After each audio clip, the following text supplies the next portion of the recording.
Hello and welcome to Andertons TV. My name is Jack Duxbury, and today I'm really happy to be joined by the rather lovely Tim Shoebridge. Tim Shoebridge. Thank you very much. I'm so happy. We've just done a video on this Typhon, and it was here, and I was fiddling about with it. But in this video, I just want to kind of dig behind what I've seen in watching Tim's videos. So let's have a high 10 and we'll get into it. Yes, Tim. Tim, whereabouts are you? I live in Kent, just outside London, about 15 miles south of London.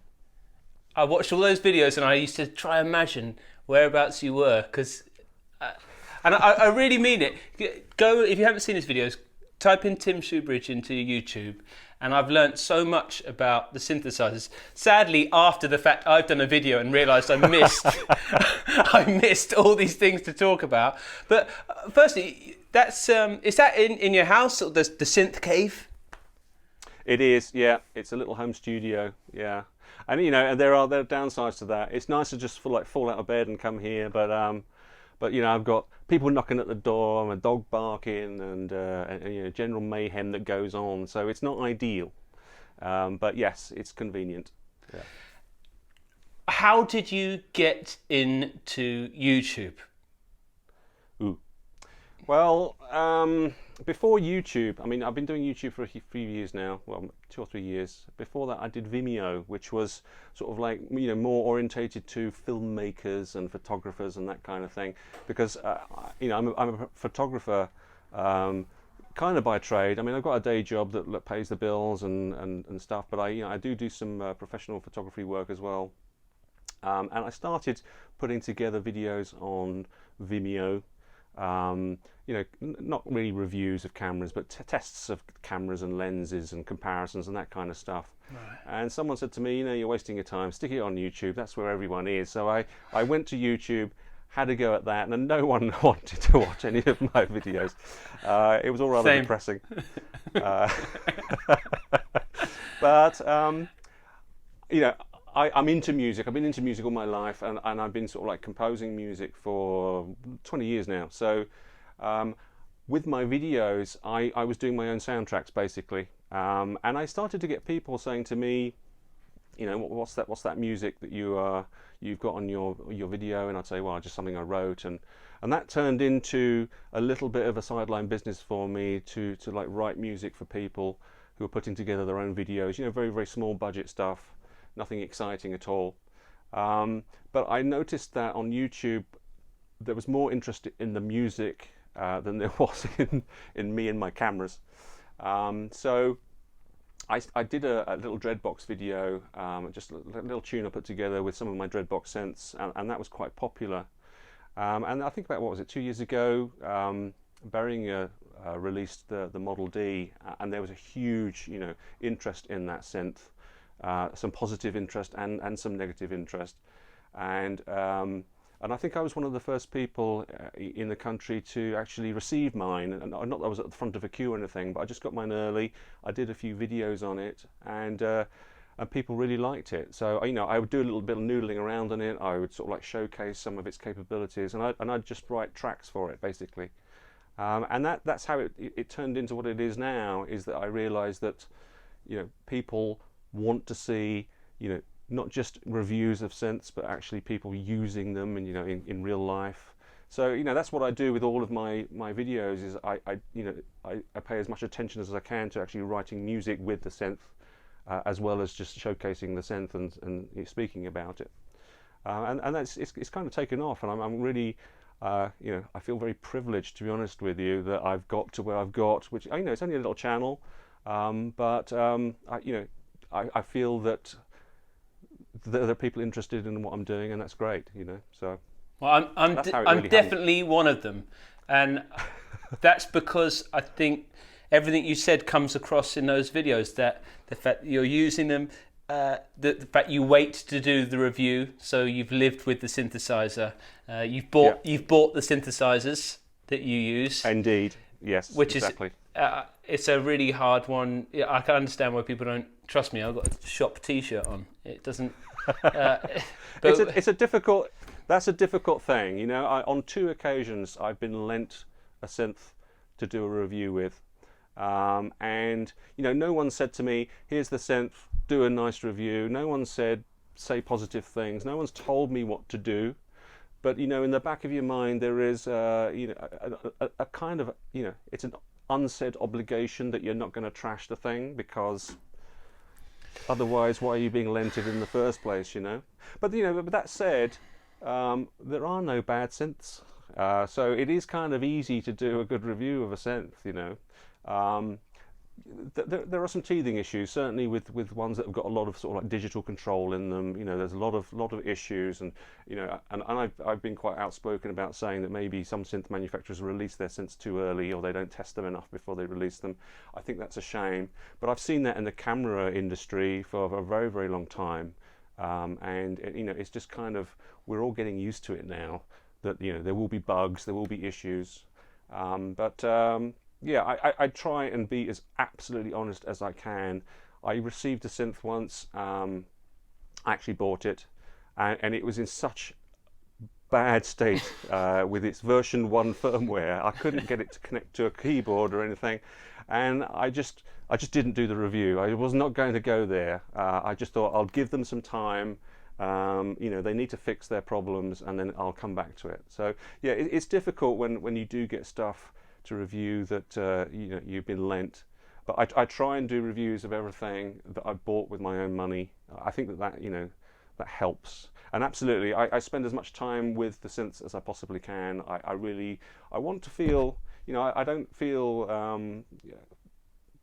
one of the big reviewers out there. I'm certainly not, so I think I have to I feel like I need to sort of like justify my being here by saying, here's a track I've written with it, this is me doing it, here's the result, and by the way, this is what I think of it. You know, it makes me feel like people will take me seriously, otherwise they won't. So that's the way it is, really. And that's why I'm saying, I feel it. It comes across, it has such a different, you've got a unique voice out there. So go watch it if you want to get all those things. And I love how you do the tracks, and you'll do a whole track, every sound on it, all the percussion, all the drums, bass, and then you'll make it on another synth, and then you'll play the tracks. Hard. Oh, I can't imagine. I make it's an uphill task for me, to be honest, because you know, if you're going to write any real decent song, any decent material, you wouldn't just choose one synth for everything. So it becomes quite difficult, and it does take quite a long time. You know, if the track doesn't sound good to me, then it's not going to happen. So it takes a while. I need to sort of like, you know, come up with ideas. It can take weeks or months even from start to finish to get you know, a YouTube video completed. And I don't think, you know, many people out there really grasp how much effort there is in actually putting a video together. It's so much effort. It's so much time. And by coming up with the music as well, I sort of like add an extra level of you know, of time and hardship to the whole thing. So yeah, but I love doing it. I absolutely love doing it. It's so instant though, Tim. Like when you're listening to the song and it switches, you suddenly hear the character of that synth. You're like, oh well, it's just warmer, or there's more depth to it, and I think as a consumer, that's why I've loved watching your videos. So it's made me make that decision and go, oh, listen to the third example. I mean, that's what I like the sound of. Yeah, and then I can make that decision, and you put all the effort in so that we don't have to. So thank you on behalf of the internet. Because I know how... welcome. Right, let's get back. What was the first synth you ever bought? Can you remember? Well, I started playing piano. No one in my family is musical at all, and but my grandparents' house, they had a piano in an old room that no one went into, a storeroom basically, and I was drawn to it. I just wanted to play it, and I'm talking about from like 3, 4, 5 years old. So my parents decided that they would get a piano, an old beaten up upright piano, and I had that when I was really young. And obviously these were in the days when there was no volume control, no headphones. I was just annoying everyone with this damn thing. And it was really when I got to be interested in music personally, which is when I was a teenager. You know, that's when you become interested in music really. You know, you're trying to find your own identity, and you know, and you find friends that like the same music as you. And I got into sort of like prog rock music, and that's when I really started to hammer out on my piano the songs that I was listening to. I mean, it was all about sort of like copying by ear what I was hearing. And I've got an older brother. He's 2 years older than me. He's just a bit of a genius electronics engineer, computer guy, and he always has been. And when he was like 16, he was building computers in his bedroom, and my parents sort of funded for him to build me my first synth, basically. There were electronics magazines where every month you'd get another circuit diagram, and you could go and buy some stuff and you put it together. So he basically built a synth for me. I had a synthesizer. It was a Maplin mono synth, and I had an organ as well with two keyboards on it. And that was me in heaven. At that point, you know, I was 14 years old or whatever it was. I was listening to Genesis on my headphones, and I was copying all of the Tony Banks leads, and I learned everything, you know. I could play the whole repertoire. That was really me getting into synthesizers. But it wasn't me making any of my own music at all. I was just literally just, you know, playing other people's music. So that was the first synth. Wow. Do you still have that? Have you still got that one? No, my brother went and emigrated to the States a good 20 years ago, maybe longer, and all the stuff that he didn't take with him. He just sold it all off, and it's gone. So no, I don't have it anymore, unfortunately. They're a bit of a collector's item these days. I bet, but what a cool thing for your brother to do. I know. Oh, yeah, very nice. And so, moving on from that, in a brief, I feel like we're on Top Gear. We're doing your history of cars, like the cars you've bought. What was your next love? What was the one that you thought, oh God, we're making moves here, synth-wise? Well, I got into actually writing my own music into year 2000, and I can remember that date because it's the year I got divorced. I was literally stuck in a little. I was stuck in a flat, no belongings, nothing to do. You know, I got young kids at the time. It was a bit of a trauma, to be honest with you. And I was sort of like waiting for the weekends when my kids would come and visit me. A friend of mine said it was your Phil Collins moment because he got really into, you know, writing his own music when he had a divorce and he was stuck in his, you know, rather larger house than mine. But yeah, I was stuck there, and I went into London and I bought myself a Novation Supernova and an Access Virus B it was. And I had a computer and I ran Cubase on it. It wasn't like a music workstation that did audio recording. Back then it was just purely MIDI sequencing. And I just had this little setup. And that's when I started to build my studio, and I actually started to write my own music for the first time. And that was, you know, up until that point, I was always playing everyone else's. And that was really like a pivotal moment for me, starting building a home studio. And I, you know, virtual analog back in, you know, early 2000s was all the rage, and those are great synths. Great synths. And we spoke before in the Typhon video. You let slip that you did photography. Yes. Before, so and a little bit about how you put the music into your work there. Did that quickly come about, or did you keep that separate for a while? Like it was just for you, the music. I'd always been a stills photographer. I mean, all the music I was writing, you know, for the last 20 years, it wasn't, you know, pop music. It wasn't music that anyone would ever buy. People would say to me, "Oh, that sounds like a soundtrack." I mean, that's, and I took that as a bit of an insult. Oh, right. I was trying to make something really good, but no, it sounds like a soundtrack. So that was the kind of thing that I was doing, and I was always a stills photographer. And you know, even when cameras came out that had a little video record button on them, I would refuse to press that button. I was taking stills. You know, it's stills, and that's all it is. And it was about 3-4 years ago. I started getting interested in doing video. As well as stills, and I went on I went on a sort of a video filmmaker's masterclass kind of course, and that absolutely inspired me. I thought, wow, this is just what I want to do. I'd love to make a film, and I'd love to do you know, the score to it as well. I'd absolutely love to do that whole creative process.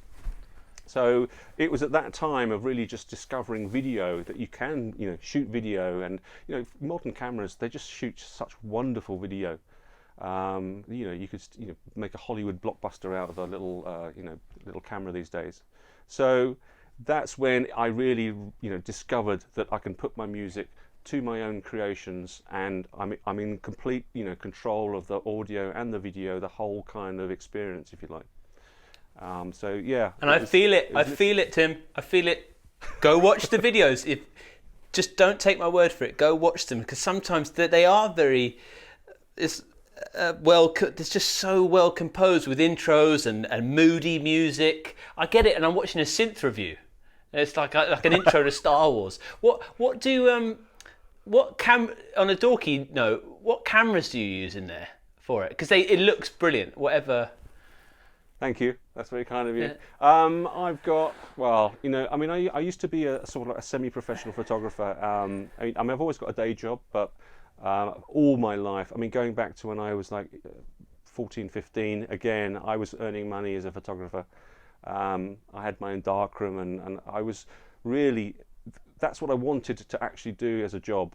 I never saw music as being something I could ever earn, you know, money at and have a career at, to be honest with you. But photography, there was a chance. And I've had so much camera gear over the years. I've like got cases and cases and cases of stuff. I've slimmed it right down. I've sold off most of what I've got. I use Panasonic GH5s and GH5Ss here in the studio. But when I'm out and about, I've got probably too many cameras. Oh, right. I love film still. I love film. I still love shooting film. I've got medium format film cameras. I absolutely love them. I don't, you know, I think it's because I'm getting older and I don't mind taking my time and doing things slowly. I just love the whole process of going out. I mean, I like taking landscapes, and living so close to London, I like going into London a lot and doing sort of like cityscapes and stuff like that. I just love the whole process of taking pictures and shooting video. It's just sort of, you know, it's like going to the gym, a mind gym for me. I just love doing it. So beautiful. I have quite a few cameras.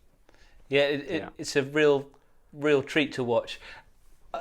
Going off on a tangent, and something personally I'd love to ask is that in your channel, and I think you stand alone, and something in the future will really, I hope, brings a lot of attention to your channel, is your generation and creation of user oscillators and kind of user-made content for synthesizers. I don't know much about it. What's your take on it, and what are you doing in that space? So yeah, I mean, Korg released the Prolog, the Minilog XD, and then they released this tiny little monophonic NTS1 sort of like build-yourself kit synth. And those three synths have inside them what's called a multi-engine, and it's a digital oscillator basically, but it's extendable. And if you can figure it out, and you've got some experience at computer programming, then you can write an algorithm that you then put inside the synthesizer and make it come up with new and interesting sounds.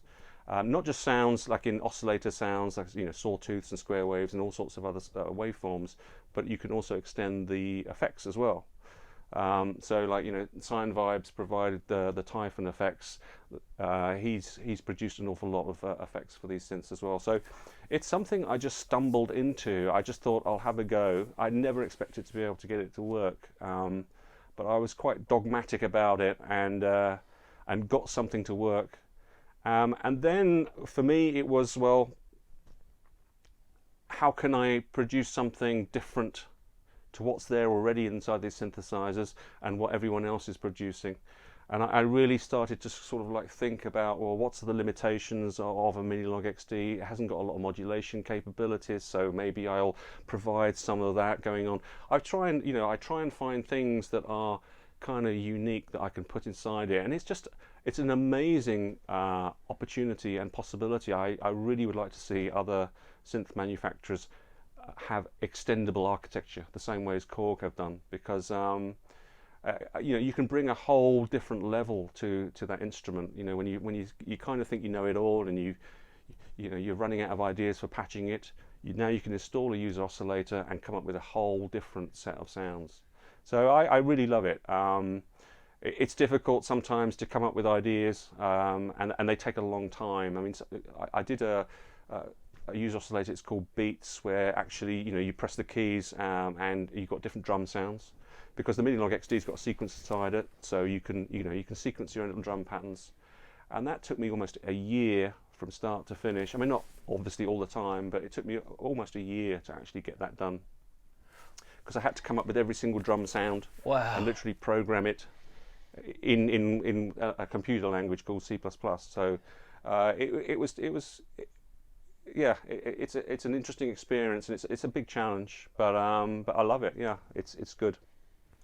That's where well done you, because that's where I found your channel, was that I was watching a video on the Korg synthesizer, another chap, I was trying to learn about it, and then they were like, oh, you got to go like an American guy, you got to get the Shoebridge wavetable, you got to get that Shoebridge in there, man. And I'm like, who's this Shoebridge fella? And I'm looking up, and then I'm like, oh wow, you're not just, because some of the patch designers I've seen, or they're faceless and they're great, but what I loved is when I started looking into you, I was like, oh yeah, this guy, I get to know him, and then there's this other side of you, which is not only you helping from the review, but like really helping people make decisions. You're adding value to these instruments that, and it's just an amazing thing you're doing. Where can we buy them from?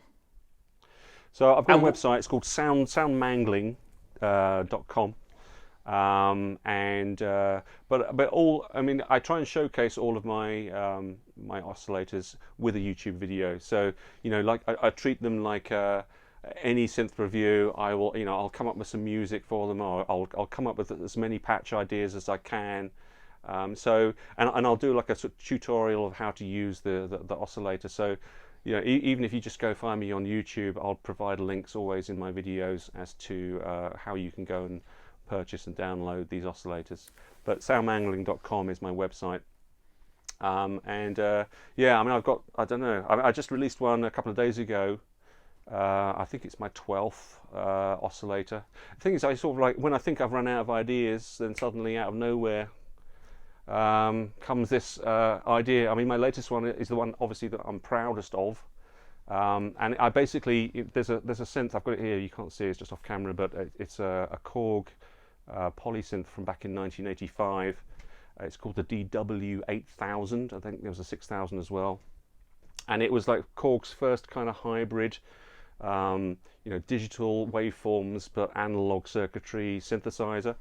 And I basically was able to sort of like recreate those waveforms, and they're waveforms that you can create pianos and bells and organs, and they're the waveforms that are very complex that you just can't get in any regular analog synth. And I was able to sort of like put those, or recreate them if you like, inside my user oscillator, and that's kind of like given a whole new expansion to the Minilogue XD just by doing that. And I've figured out how to do it. It took me about 5-6 months to figure it out, but now I've done it. I'm looking at the next set of synths that I can recreate, have a homage to. Can I put it that way? One day, if you're ever over in Guildford, I'd love to do a full sound mangling show off, and maybe we could have all the synths and just show people the depth, because I wasn't aware of this capability, and I don't think a lot of people know that they have this capability in their synths. No, that's true, yeah. And I'm not sure this is the best. Yeah, it's a shame, because I wish we had bigger audiences for many reasons, but just mainly for showing off those type of things. Sometimes it'd be. I think you stand alone in that. It's really cool. Right, we've got a lot of new synthesizers going to be coming out in the near future. Do you have you had a favourite? We can't speculate on what's going to come out probably, but have you got any favourite synths of this year so far that you thought? This year, It's been a lot because we're coming up to like NAMM time. I feel like the marketing machines are whirring up. We just had that Poly Brute come out. Absolutely, yeah. Yeah, Polybrute looks really, really nice. I don't know. I mean, to be honest with you, from a personal point of view of what I will buy next, that's a difficult question because I'm in a small home studio here, and I'm in this small room on purpose, so I specifically can't outgrow it. If I haven't got room to put something there, then I can't buy it. And you're like me, you haven't gone modular as such, have you? Have you got a modular system there or not? I have. It's over there. You can't see it. But yeah. I've deliberately stayed away. The promise to myself of I won't buy more gear than can fit in this room, I've already broken that promise many times over. I've got stuff in other rooms and I've got stuff in a storage, and it's just silly. But I try and constrain myself.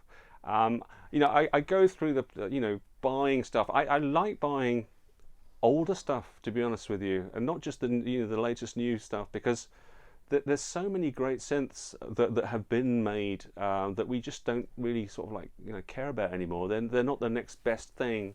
So quite a lot of the stuff I buy is old. There's a Spectralis 2 here sitting behind. Okay, that's interesting. Is there what's a closet classic that you'd recommend to people that you think has been overlooked? Mine used to be the Poly 800 by Korg. I always thought, for a couple £100, it's like a Juno killer with a delay for me. But anyway. Yes. I don't know. I mean, it's all down to, do you want digital, do you want analog? And then you get into this kind of like tribal, conversation about what's best. And there's so many great synths that are overlooked these days that are digital, that sound absolutely fantastic, that were produced in the 80s and 90s and early 2000s. There's so many of them, and they're so cheap. And they don't need a lot of upkeep. My little sort of DW8000 here, it's got one sticky key, but other than that, it's fit to go for the next 50 years. It sounds absolutely wonderful. There's an awful lot of great used gear out there.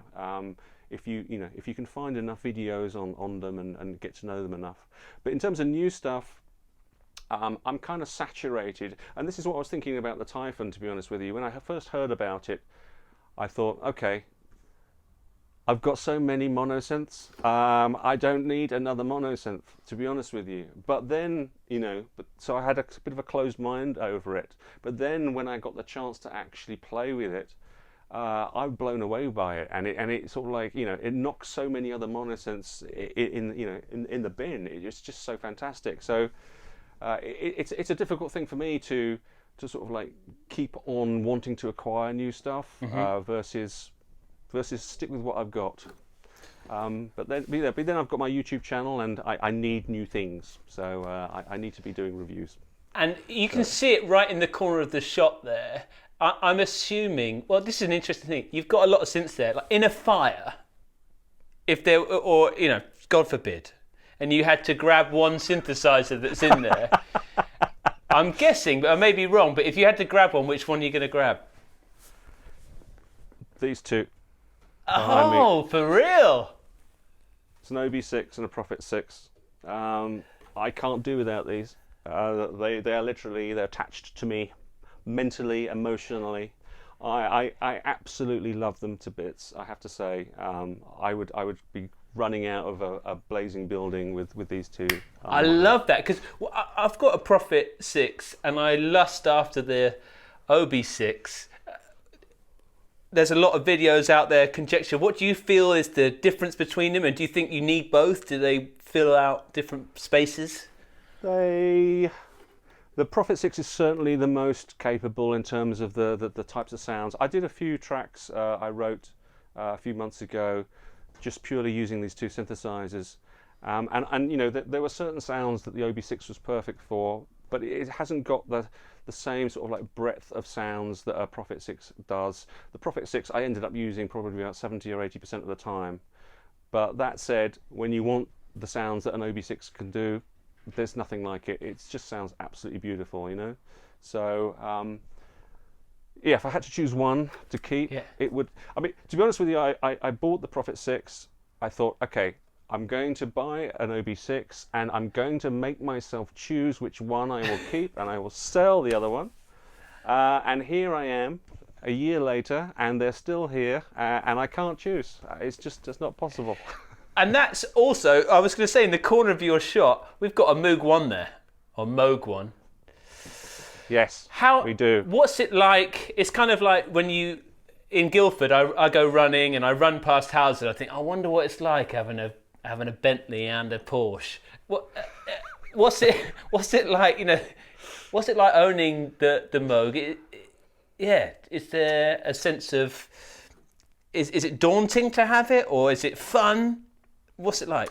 It was incredibly daunting when I got it. I have to say, I felt like I was in the, you know, given the controls of a Boeing 747 with all this like knobs and things. I was like, oh my God, shall I just try that? Or what it was daunting. It's such an impressive, instrument. It really is. It looks gorgeous. It's huge. It weighs a ton. It was daunting, and I had a lot of mixed feelings over it. I mean, I love the idea of it. I always wanted one. I knew I'd never be able to afford one, and then I just got this, this opportunity to buy one secondhand for very, very little compared to the new price of it.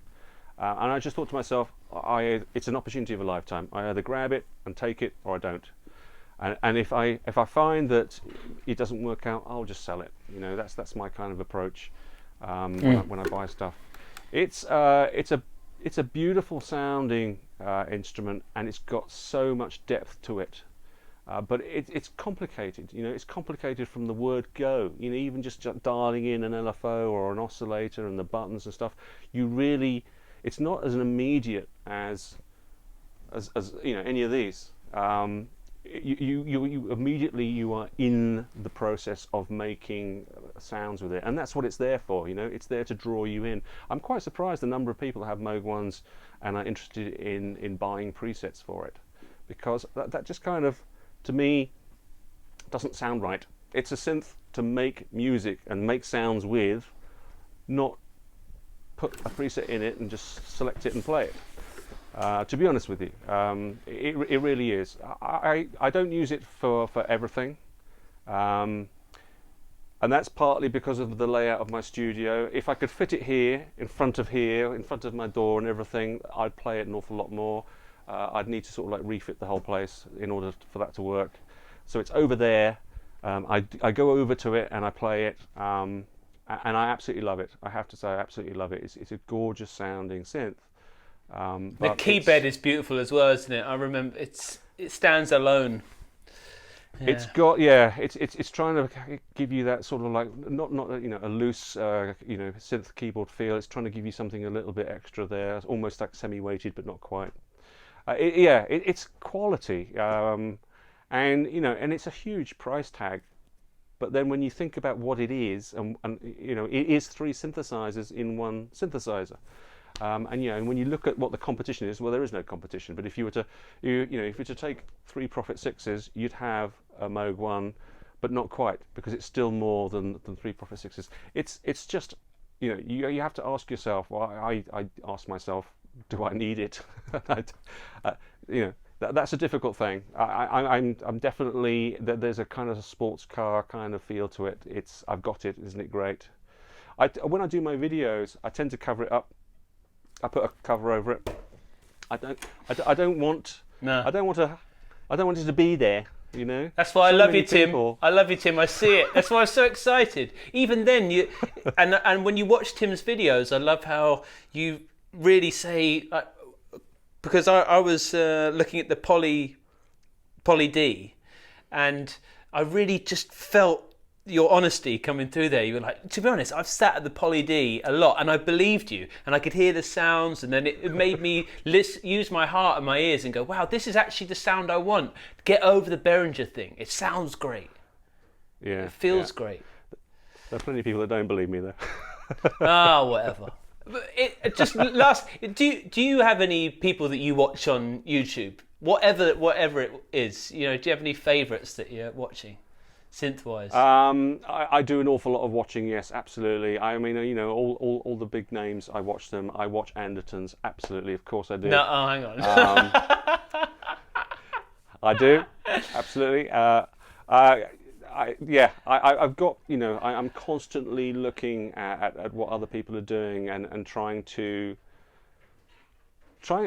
not completely change what I do, but try and sort of like evolve what I'm doing and make it as entertaining but still serious. I think if I look at any of my YouTube videos that I've done, I don't like any of them. I look at them and go, oh my god. Well, if you're ever feeling bad, just think what it feels like to be me and watch one of my old guitar ones or something. Don't worry about it. I tend to be too serious. I mean, people say to me, "Why don't you smile?" No. And I say, well, look, I don't have a script. I make some notes. I know what I want to say, but then I refuse to sort of like learn words and recite it. So then I'm looking to camera, and I go, okay, I'm going to say blah blah blah blah, and then it immediately comes out wrong, and I have to do that like 20 times. And by the time I get it right, I don't have a smile on my face anymore. It's deadly serious, right? And when I do get it right, the battery runs out. I know these are on mains now, but the SD card fills up, or the dog barks, or something happens, So it becomes quite serious quite quickly. I'd like to lighten up a bit in what I do. I'm constantly looking at what other people are doing for ideas. But for me, I think I'm trying to create. I put as much into a video as I possibly can, even if it takes weeks to do it, rather than just sort of rush something out, because I think that's me giving my best of it. So I'm always looking for ideas and seeing how other people do their stuff. You are the yang to my yin, the yin to my yang, mate. That's what I said when we met, and I'm so glad to have met you. Thanks so much for joining me on here, and you're welcome here anytime. Hopefully, wonderful. We're only around the M25. Are you around the M25? I know. I used to work near you. Did you? Whereabouts? I used to work near Leatherhead. Oh yeah, not too far. There for a while. Not too far. No. Go check out Tim's videos. Honestly, they're heartfelt, and now it's so nice to learn a bit behind it. No wonder they're so good, because I can see you've explained the effort that goes behind it. So thank you, mate, and hope you have a good day. You're very welcome. And you too. It's been a great pleasure. See you, brother. See ya.